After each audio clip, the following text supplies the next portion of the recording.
Price B to Lord. கர்த்தருக்கு ஸ்தோத்திரம். தாவீது பைபிளில் நம்ம எல்லாருக்கும் ரொம்ப பரிச்சயமான நபர். அவர் பழைய ஏற்பாட்டு காலத்தில் வாழ்ந்த தேவ மனுஷர். ஆனால் புதிய ஏற்பாட்டில் நீங்கள் எடுத்து பாருங்களேன், மத்தேயு ஃபஸ்ட்டு பேர் யாருன்னு பார்த்தீங்கன்னா தாவீதாக தான் இருக்கும். வெளிப்படுத்தல் கடைசி பேர் 22வது அதிகாரத்தில் நீங்கள் யார் பேருப்பா இருக்குது அப்படின்னு நீங்கள் எடுத்து பார்த்தீங்கன்னா அங்கேயும் தாவீது தான் இருப்பார். பழைய ஏற்பாட்டு காலத்தில் வாழ்ந்த ஒரு நபருக்கு தேவன் புதிய ஏற்பாட்டில் இப்படி ஒரு கணத்தை கொடுத்துருக்காரு. இன்னும் சொல்லப்போனால் அப்போஸ்தலர் 13:22 நம்ம எடுத்து வாசிச்சோன்னா தாவீது என்னுடைய இருதயத்துக்கு ஏற்றவன் அப்படின்னு சொல்கிறாரு.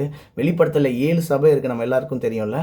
அதில் ஒரு சபை தான் பிலதெல்பியா, குறையே இல்லாத ஒரே சபை அந்த சபை தான். அந்த சபைக்கு வெளிப்படுத்தல் 3:7 சொல்கிறாரு, நான் தாவீதின் திறவுகோலை உடையவராக இருக்கிறேன் அப்படின்னு. நம்ம எல்லாரும் கீச்சைன் யூஸ் பண்ணுவோம்ல. சில பேர் வசனம் போட்டிருப்பாங்க, சில பேர் சிலுவை போட்டிருப்பாங்க, கிராஸ் போட்டிருப்பாங்க. ஆனால் தேவனுடைய கீச்சைனில் யார் பேர் தெரியுமா இருக்கு? டேவிட். தாவீதின் திறவுகோலை நான் உடையவராக இருக்கேன். இப்படிப்பட்ட ஒரு கணத்தை தாவீதுக்கு தேவன் கொடுக்கறதுக்கு காரணம் என்ன தெரியுமா? தாவீது தன்னுடைய காலத்தில் வாழ்ந்தபோது அவர் பண்ண 3 காரியம், அதுதான் நான் சொல்ல போகிறேன்.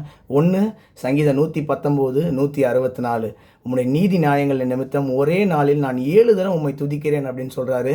சங்கீதம் 55:17. அந்தி சந்தி மத்தியான வேளைகளில் நான் வேதத்தை தியானம் பண்ணுகிறேன், நான் முறையிடுகிறேன் அப்படின்னு சொல்கிறாரு. இன்னொன்று நம்ம எல்லாருக்கும் தெரிஞ்ச வசனம், சங்கீதம் 34:1. கர்த்தரை நான் எக்காலத்திலும் ஸ்தோத்தரிப்பேன், அவர் துதி எப்போதும் என் வாயில் இருக்கும். இந்த 3 காரியத்தை தாவீது தன்னுடைய வாழ்நாளில் பண்ணார். என்னென்ன?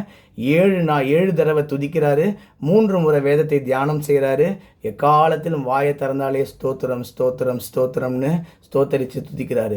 இந்த 3 காரியம் நம்முடைய வாழ்க்கையிலும் இருக்கிற பட்சத்தில் தேவன் நம்முடைய வாழ்க்கையில் பெரிய காரியங்களை செய்வார். நான் சிறுகனோ, தேவன் மாத்திரம் உயர்ந்திருப்பாராக. என்னுடைய வாயின் வார்த்தை, என்னுடைய இருதயத்தின் தியானங்கள் எப்போதும் ஒரு சமூகத்தில் பெரிதியாக இருக்கட்டும். கர்த்தருக்கு சித்தமானால் இன்னொரு வீடியோவில் சந்திப்போம். God bless you all. Thank you so much.